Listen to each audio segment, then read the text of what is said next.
बिस्मिल्लाहिर्रहमानिर्रहीम, अस्सलाम वालेकुम। उम्मीद करता हूँ कि सब लोग बिल्कुल ठीक ठाक होंगे और खुशी और गम के इस हसीन से इम्तजाज यानी कि ज़िंदगी को भरपूर तरीके से जी रहे होंगे। जनाब, चक्री जोन के बारे में मैं अक्सर अपनी वीडियोस के अंदर ये कहता रहता हूँ कि अभी थोड़ा सा टाइम लगेगा और इस एरिया को फ्लरिश होने में, आबाद होने में थोड़ा सा भी टाइम दरकार है। लेकिन इसके साथ साथ मेरा एक और हाइपोथेसिस है कि चक्री जोन के अंदर कैपिटल स्मार्ट सिटी जो है ये एक बहुत वाइटल और बहुत बड़ा रोल प्ले कर सकता है। वो रोल क्या है, कैसे कैपिटल स्मार्ट सिटी ये रोल प्ले कर सकता है, यही हम आज डिस्कस करेंगे and I am gonna do it right now. What's up YouTube, Sohail the iron man Jafri है। अगर आप ऐसी ड्रीम लाइफ बिल्ड करना चाहते हैं जिसमें आप पैसे के लिए नहीं बल्कि आपका पैसा आपके लिए काम करे, तो my videos can help you lot. So make sure to subscribe and hit the notification button to join the notification squad. Enough with the self promotion, now back to the topic के चक्री zone के अंदर capital smart city क्या बहुत positive role play कर सकता है। अच्छा, सबसे पहले तो इस ज़मन में हम ये देखें कि जब भी कोई जोन ऊपर जाता है तो उसके पीछे क्या डायनामिक्स होते हैं।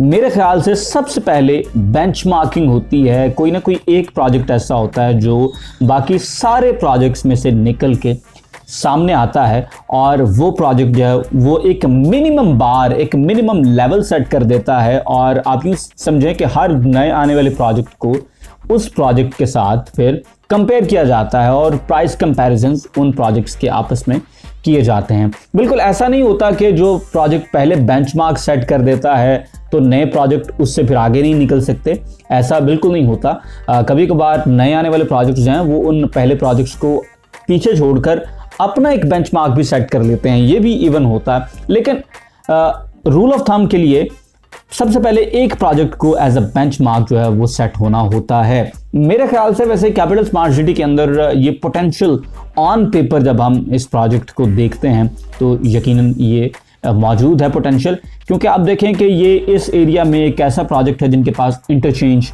मौजूद है। इस एरिया के अंदर ये एक ऐसा प्रोजेक्ट है जिनके पास एनओसी मौजूद है। लैंड बहुत ज़्यादा मौजूद है। जिस तरह से पहले इसे 25,000 कनाल का कहा जाता था, फिर 55 और फाइनली अब 1 लाख और 1.5 लाख कनाल जगह के ऊपर कैपिटल स्मार्ट सिटी के बारे में बात की जाती है। और अब तो मैनेजमेंट ने खुद अनाउंस भी किया है कि ये 1.5 लाख कनाल के ऊपर मुहित एक ग्रैंड प्रोजेक्ट होगा। तो ओवरऑल देखें तो पोटेंशियल तो मौजूद है। जो बेसिक फंडामेंटल काम होने वाले हैं वो तो ऑफ कोर्स इन्होंने कर रखे हैं। जिस तरह से कि एक्सेस के पॉइंट ऑफ व्यू से देखें तो इन्होंने जो मोटरवे से एक्सेस ले ली है वो एक बहुत ज़बरदस्त काम है। इसके साथ साथ अगर हम एनओसी देखें तो इनके पास एनओसी बड़ा पुराना मौजूद है और एनओसी एक बड़ा की रोल प्ले करता है किसी भी प्रोजेक्ट की लेजिटिमेसी के अंदर। उसके साथ साथ लैंड का इनको मसला नहीं है, they have enormous piece of land और उसके ऊपर ये नए जो इनके ब्लॉक्स हैं वो आते जाते रहते हैं। तो ओवरऑल अगर देखें तो उस एरिया के जो बाकी प्रोजेक्ट्स हैं जब उनके साथ कंपेयर किया जाता है तो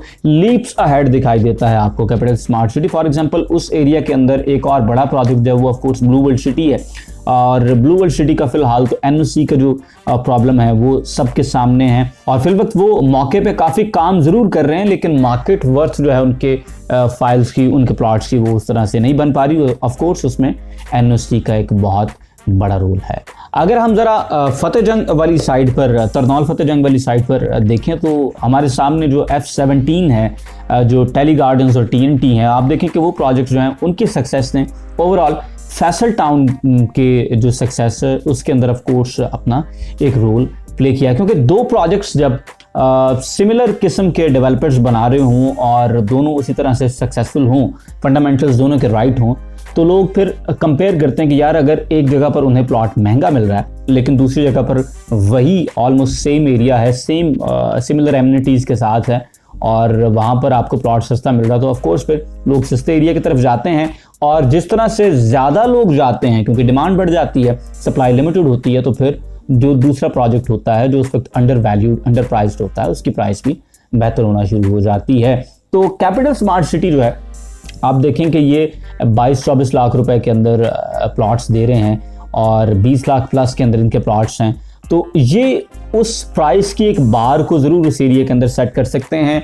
और फिल वक्त बाय द वे उसी को देखें तो ऑन पेपर उसका थोड़ा बहुत फ़ायदा वैसे ब्लू वर्ल्ड सिटी को दिखाई देता है। ये खैर एक अलग डिबेट है कि ब्लू वर्ल्ड सिटी और कैपिटल स्मार्ट सिटी को किस हद तक कंपेयर किया जा सकता है और किस हद तक नहीं, लेकिन सेम एरिया के अंदर देखें तो on paper by the way इस वक्त ये एज ज़रूर मौजूद है ब्लू वर्ल्ड सिटी को। अगर आज ब्लू वर्ल्ड सिटी के पास एनओसी हो तो यकीनन वो इस एरिया की मार्केट को डिसरप्ट कर सकते हैं। उसकी वजह ये दिखाई देती है कि वो चूँकि प्लॉट सस्ते हैं तो वो ज़्यादा रैपिडली ट्रेड होंगे। जहाँ पर ट्रेडिंग होती है ऑफ कोर्स वहाँ पर फिर रेट्स हैं वो ऊपर की तरफ मूव करते हैं। तो अगर कैपिटल स्मार्ट सिटी जो है वो डिलीवर करता है in a very grandiose way on चक्री साइड, तो मेरे ख्याल से ये पूरा जोन जो है ये उठ सकता है, अपलिफ्ट हो सकता है और बड़ा रैपिडली अपलिफ्ट हो सकता है। स्पेशली अगर आप लैंड की बात करें तो अगर तो लाख या 1.5 लाख कनाल के ऊपर एक बड़ा प्रोजेक्ट जो है वो कैपिटल स्मार्ट सिटी वाले वाकई में डिलीवर कर दें शानदार अंदाज के साथ, सिर्फ गली बात ही नहीं, मतलब वाकई में लोगों को उसका कब्जा मिल जाए, वाकई में रीसेल वैल्यू स्टैब्लिश हो जाए। मैं बाय द वे हमेशा